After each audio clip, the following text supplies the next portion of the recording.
नमस्कार दोस्तों, स्वागत है आप सभी लोगों का एक बार फिर से तैयारी कर लो चैनल के टॉपिक, जहां पे हम लोग न्यू बैच स्टार्ट किए हैं। और टॉपिक यहां पे आज हम देखेंगे आदिकालीन साहित्य के प्रमुख जो रचनाएं हैं, प्रमुख साहित्यिक रचनाएं और उनके रचनाकार कौन कौन से हैं। और यहां पे हम लौकिक साहित्य को भी देखने वाले हैं और जिसके साथ ही हम विद्यापति के बारे में भी थोड़ी सी जानकारी लेंगे। तो पूरी वीडियो के साथ बने रहें। और दोस्तों, अगर आपने पिछली वीडियोज़ नहीं देखी है तो न्यू बैच जून 2021 के नाम से यहाँ पे प्लेलिस्ट बन गई है, जिस पर जाकर आप पुरानी वीडियोस देख सकते हैं। सिलेबस के अकॉर्डिंग हम लोग यहाँ पे टॉपिक वाइज टॉपिक करते हैं। और एक चीज़ है कि अगर चैनल को अभी तक सब्सक्राइब नहीं किया है तो चैनल को सब्सक्राइब करते ही साथ बेल आइकन भी प्रेस कर लें, ताकि आपको डेली जो 4 बजे हमारी क्लास होती है उसका नोटिफिकेशन आपको तुरंत मिल जाए और आप लोग देख लें। और एक चीज़ दोस्तों कहूँगा कि अपने नोट्स अपने हाथों से स्वयं बनाएं, फिर चाहे वो वीडियो में देखकर बनाते हो या फिर किसी पीडीएफ में देखकर बनाते हो, तो अपने नोट्स अपने से बनाएं ताकि आपको याद करने में आसानी। तो आज का पहला टॉपिक है हमारा लौकिक साहित्य। तो लौकिक साहित्य के बारे में हम देखेंगे कि आदिकाल में लौकिक विषयों पर ग्रंथ लिखने की प्रवृत्ति भी मिलती है। आदिकालीन लौकिक साहित्य का परिचय निम्नलिखित है। सबसे पहले यहाँ पे दिया हुआ है ढोला मारूरा दूहा। इस ग्रंथ के रचनाकार हैं कुशल राय। यह 11वीं शताब्दी में रचित एक लोक भाषा काव्य है। इसकी भाषा पुरानी राजस्थानी है। यह ग्रंथ मूलतः दोहों में लिखा गया है। इसका नायक ढोला और नायिका मारू है। इसमें कछवाहा वंश के राजकुमार ढोला एक युगल देश की राजकुमारी मारवाणी मारू के बाल विवाह, विरह तथा विवाहेतर प्रेम का वर्णन किया गया है। तो आदिकालीन साहित्य में सबसे पहले जो नाम है वो है ढोला मारूरा दूहा का, जिसके रचनाकार हैं कुशल राय। इसका जो समय है वो 11वीं शताब्दी का है और ये एक लोक भाषा का काव्य है जो कि दोहों में लिखा गया है। ठीक है, और इसकी भाषा है पुरानी राजस्थानी। ये चीज़ें याद रखिएगा। यह लोक प्रसिद्ध प्रेम गाथा आदिकालीन श्रृंगार काव्य परंपरा में महत्वपूर्ण स्थान रखती है। इसमें नारी हृदय की अत्यंत मार्मिक अभिव्यंजना मिलती है। फिर है यहाँ पे एक जयचंद्र प्रकाश एवं जयमयंक जसचंद्रिका। जयचंद्र प्रकाश यहाँ पे दिया हुआ है जयचंद्र प्रकाश एवं जयमयंक जसचंद्रिका। तो जयचंद्र प्रकाश नामक कृति के रचनाकार भट्ट केदार हैं। रामचंद्र शुक्ल के अनुसार यह एक महाकाव्य था जिसमें महाराज जयचंद्र के प्रताप और पराक्रम का वर्णन था। जयमयंक जसचंद्रिका की रचना मधुकर कवि ने 1186 ईस्वी में की थी। ये दोनों ग्रंथ ही अभी तक उपलब्ध नहीं हुए हैं, लेकिन इनका उल्लेख राठौड़ा विख्यात में मिलता है। इन कृतियों में पृथ्वीराज के शत्रु जयचंद्र की महिमा का वर्णन किया गया है। फिर है वसंत विलास। इस कृति के रचनाकार के विषय में जानकारी उपलब्ध नहीं है। सर्वथा यह रचना 1952 ईस्वी में हाजी मोहम्मद स्मारक ग्रंथ में प्रकाशित हुई। श्री केशवलाल हरसाद राय ध्रुव इसके प्रथम संपादक थे। इन्होंने सन 1451 की हस्तलिखित प्रति के आधार पर इसका संपादन किया था। इसमें 84 दोहों में प्रकृति और नारी पर वसंत ऋतु के मादक प्रभाव का मनोहारी चित्रण किया गया है। फिर है आदिकालीन साहित्य रचनाएं एवं उनके रचनाकार। एक तरफ काव्य ग्रंथ है, रचयिता हैं और काव्य किस प्रकार का है वो यहाँ पे दिया हुआ है। तो सबसे पहले है बीसल देव रासो। बीसल देव रासो 12वीं शताब्दी नरपति नाला रचनाकार रासो काव्य है। पृथ्वीराज रासो 12वीं शताब्दी चंदबरदाई इसके रचनाकार हैं, रासो काव्य है। हमीर रासो 12वीं शताब्दी शारंगधर रचनाकार हैं, ये एक रासो काव्य है। विजयपाल रासो 11वीं शताब्दी नल्लाह सिंह इसके रचनाकार, यह एक रासो काव्य है। खुमान रासो 9वीं शताब्दी दलपति विजय, ये भी एक रासो काव्य है।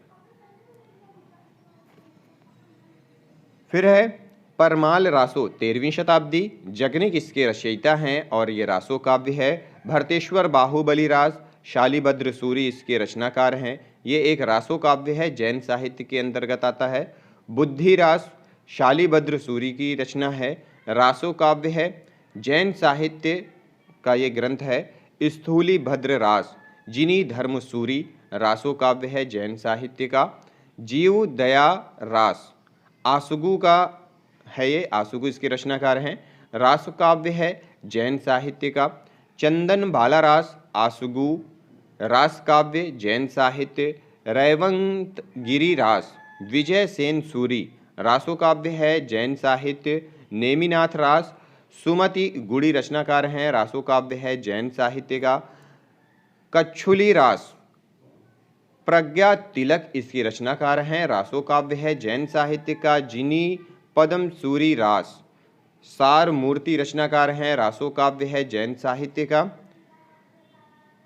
गौतम स्वामी रास रचनाकार हैं उदयवंत, रासो काव्य है जैन साहित्य का। पंच पांडव चरित्र रास शालिभद्र सूरी रासो काव्य है जैन साहित्य का। विद्यापति पदावली 14वीं शताब्दी विद्यापति रचनाकार हैं। खुसरो की पहेलियाँ 14वीं शताब्दी अमीर खुसरो की रचना है। ढोला मारूरा दूहा 11वीं शताब्दी कुशल राय की रचना है। जयचंद्र प्रकाश 12वीं शताब्दी भट्ट केदारनाथ की रचना है। जय मयंक जस चंद्रिका 12वीं शताब्दी मधुकर कवि की रचना है। राउलवेल 10वीं शताब्दी रोड़ा कवि की रचना है। वर्ण रत्नाकर 14वीं शताब्दी ज्योतिरीश्वर ठाकुर जी की रचना है। फिर है आदिकालीन अपभ्रंश रचनाएं एवं उनके रचनाकार। रचनाएं, रचनाकार और शताब्दी यहाँ पे दी हुई है। सबसे पहले यहाँ पे दी हुई है परमात्म प्रकाश जो इंदु रचनाकार हैं 6वीं शताब्दी। योग सागर जो इंदु रचनाकार हैं 6वीं शताब्दी। पउमचरियु स्वयंभू रचनाकार हैं 8वीं शताब्दी। रिट्ठणेमि चरियु स्वयंभू हैं रचनाकार हैं, स्वयंभू रचनाकार हैं, शताब्दी है 8वीं शताब्दी। नाग कुमार चरियु स्वयंभू रचनाकार हैं, शताब्दी है 8वीं। महापुराण पुष्पदंत की रचना है, शताब्दी है 10वीं। भविष्यत कहा धनपाल की रचना है 10वीं शताब्दी। पाहुण दोहा राम सिंह की रचना है 11वीं शताब्दी। उपदेश रसायन रास रचनाकार हैं जिन्न दत्त सूरी 12वीं शताब्दी। संदेश रासक अब्दुल रहमान 12वीं शताब्दी। प्राकृत पैंगलम विद्याधर शारंगधर की है। शब्दानुशासन हेमचंद की है, संवत 1150। कुमार पाल प्रतिबोध रचनाकार हैं सोमप्रभ सूरी, संवत 1241। तो ये थी कुछ आदिकालीन साहित्यिक रचनाएं और कुछ आदिकालीन अपभ्रंश रचनाएं और उनके रचनाकारों को हमने यहाँ पे देखा। अब देखते हैं विद्यापति। विद्यापति के बारे में थोड़ा सा देख लेते हैं, पीछे हमने नहीं पढ़ा था। तो विद्यापति श्रृंगारी कवि हैं। ये मिथिला के राजा शिव सिंह के दरबारी कवि थे। इन्हें मैथिल कोकिल, कवि शेखर, अभिनव एवं जयदेव के नामों से जाना जाता है। इनकी मैथिली भाषा में रचित पदावली जयदेव का गीत गोविंद तथा सूरदास का सूर सागर एक ही कोटि की रचनाएं हैं जिनमें भक्ति का आधार श्रृंगार है। पदावली के कारण ही ये मैथिल कोकिल कहलाए। इनके अधिकतर पद श्रृंगार के ही हैं जिनमें नायक नायिका राधा कृष्ण हैं। विद्यापति क्या है कि एक भक्त कवि थे, या कह सकते हैं कि यह श्रृंगारी या विवादास्पद प्रश्न करके, मतलब भक्त कवि थे या श्रृंगारी कवि थे, इन पर अभी भी मतभेद है, इन पर अभी भी एक प्रश्न है। अधिकांश विद्वान उन्हें श्रृंगारी कवि मानते हैं। विद्यापति ने नायक नायिका के वया संधि, सद्य, स्नात, नख, शिख, सौंदर्य, प्रेम, यौवन, अभिसार, मिलन, विरह, रति, क्रीड़ा आदि का मार्मिक चित्रण किया है। ठीक है। विद्यापति की पदावली में शिव भक्ति, दुर्गा स्तुति तथा अन्य देवी देवताओं के विनय से संबंधित पद भी मिलते हैं, परंतु उसमें श्रृंगार रस की ही प्रधानता मिलती है। कुछ आलोचक उन्हें भक्त कवि सिद्ध करने का प्रयास करते हैं, परंतु विद्यापति मूलतः श्रृंगारी कवि ही सिद्ध होते हैं। नारी के अंग विशेषों का वर्णन उन्होंने अपने इष्ट देव शिव से भी बढ़ चढ़ कर किया है। उदाहरण देख लेते हैं, उनके जो उदाहरण हैं उनसे स्पष्ट होता है। फिर यहाँ पे और है कि रामचंद्र शुक्ल जी ने, मतलब रामचंद्र शुक्ल जी के अनुसार आध्यात्मिक रंग के चश्मे में बहुत सस्ते हो गए हैं। उन्हें चढ़ाकर ही जैसे कुछ लोगों ने गीत गोविंद के पदों को आध्यात्मिक संकेत बताया है, वैसे ही विद्यापति के इन पदों को भी। ठीक है। विद्यापति जी की कुछ रचनाएं हैं, जैसे कि संस्कृत में उनकी रचित रचनाएं हैं शैव सर्वस्व सार, गंगा वाक्यावली, दुर्गा भक्त तरंगिणी, भू परिक्रमा, दान वाक्यावली, पुरुष परीक्षा, विभाग सार, गया पत्तलक वर्णकृत्य, लिखनावली। अवहट्ट में रचित उनकी रचनाएं हैं, गद्य पद मिश्रित हैं, दो, कीर्तिलता और कीर्ति पताका। कीर्तिलता में महाराज कुमार वीर सिंह एवं कीर्ति सिंह के युद्ध एवं सौंदर्य का वर्णन किया गया है, जबकि कीर्ति पताका में राजा शिव सिंह एवं कुछ मुस्लिम आक्रमणकारियों के युद्ध का वर्णन ओजस्वी शैली में किया गया है।